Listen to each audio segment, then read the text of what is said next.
Let's talk about Augustine's context. One of the biggest misconceptions about Augustine is that he was a European.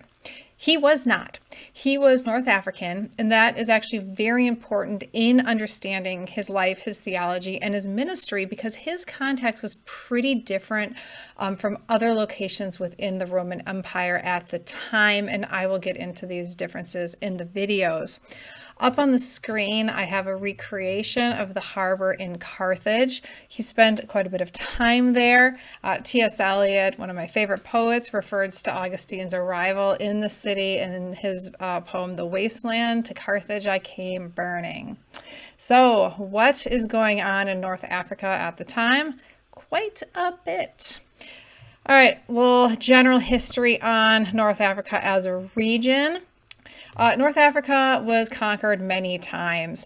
The indigenous people of the area were the Berbers, and it is thought that Augustine's mother, Monica, was Berber, though I don't think anyone is completely positive about that. Otherwise, North Africa was conquered by the Phoenicians, who founded Carthage, the Romans, the Vandals, the Byzantines, the Arabs, the Turks, and then in the modern age, the French. So, by the 6th century BCE, Carthage was considered one of the most important settlements on the North African coast, and by the 3rd century BCE, it was one of the largest states in the Mediterranean, and Rome saw it as a threat. This led to the 3 Punic Wars between Carthage and Rome. These are a series of wars between what was basically 2 superpowers of the ancient world. So I'm not having you read all of City of God, just the second half, but the first half actually gets into a lot of the history of the Punic Wars, which is kind of interesting and kind of shows how much this history had influenced Augustine. Anyway, so briefly on these wars. The first Punic War, no one really won. The Second Punic War was the one where the African general Hannibal crosses the Alps with elephants, and he delivers a series of crushing defeats to the Roman army, though the Romans were able to push them back. Then the Third Punic War, beginning in 146 BCE, the Romans destroy Carthage. And out of the wreckage, Rome establishes a new province that they call Africa. Roman colonists were sent in. Interesting fact, the word colonist derives from Latin, meaning farmer. It comes from the practice of Romans giving soldiers plots of land after they retired in conquered places so they could establish Roman culture in these conquered lands.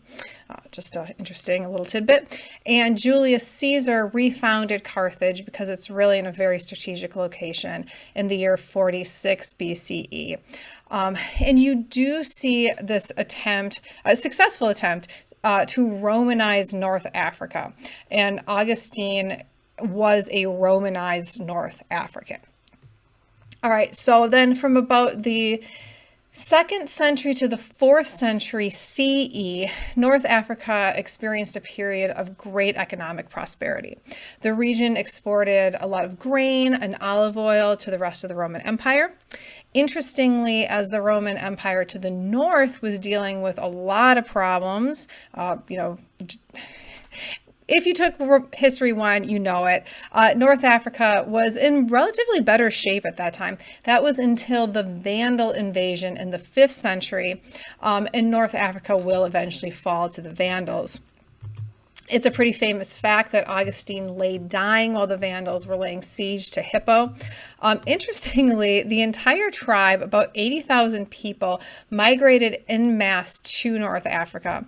The independence of the Vandal kingdom was recognized in the year 442, but that kingdom fell already in 533 when the Byzantine Emperor Justinian, if you remember him, conquered North Africa. Some of the Vandals stayed, many went to what is now Spain. Then in the 7th century, just to finish out this story, since this is long after Augustine's death, but Islamic forces invaded, and in 698 Carthage was once again destroyed. Today most of North Africa is Islamic and largely Arab speaking.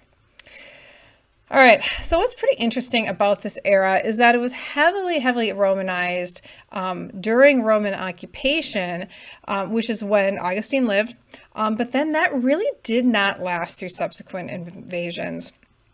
Regarding Christianity, the faith arrived somewhere around the 2nd century.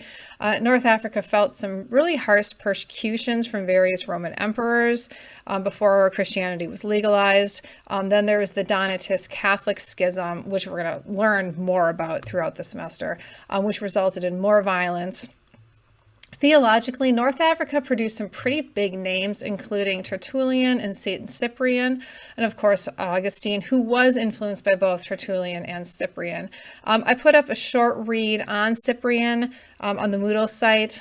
Then we talk about Tertullian in History 1, and if you still have your books from that and want a refresher, the one by Gonzalez, he has info on Tertullian. All right.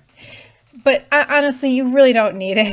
We don't need to dive into the particulars of Tertullian's theology for this class. All right, so just know that there's a tie in location and theology there. Okay, so what is the point of me telling you all this? A couple things. In a class where we're focusing on one person, it's important to get a handle on their context. We're all impacted by our social and political surroundings, and Augustine was no exception. Brown's book on Augustine points out that he spoke with a North African accent. He was noticeably foreign when he was in places like Milan. He identified strongly as a Romanized North African too. He grew up there. He was a bishop there. And as we move through the course, we will discover kind of what a wild job of being a bishop was there. Being a bishop then was not what it is today. All right. And the issues that Augustine dealt with are pretty particular to his context in a lot of instances. The most notable would be the Donatist controversy, which really was a North African issue. But there's plenty of other things that play into it as well. Okay, that's it for this video. If you have questions about any of this stuff, let me know. Otherwise, I will see you in the next one.